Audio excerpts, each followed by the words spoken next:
To cancel an order on the Etsy website, start by opening a browser and navigating to Etsy.com. If you're logged in, you'll see a welcome message with your name at the top middle of the page.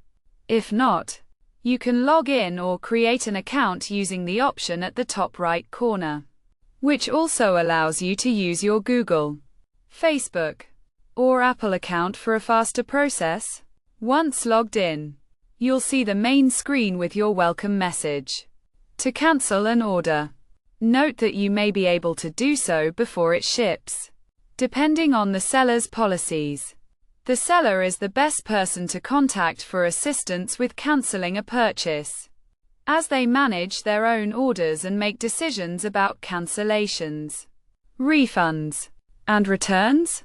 If you've already received your order and found something wrong with it, go to your account. Click on Purchases and Reviews, find the item.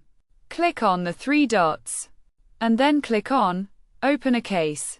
This will allow you to report the issue and potentially cancel the order if it doesn't match the description.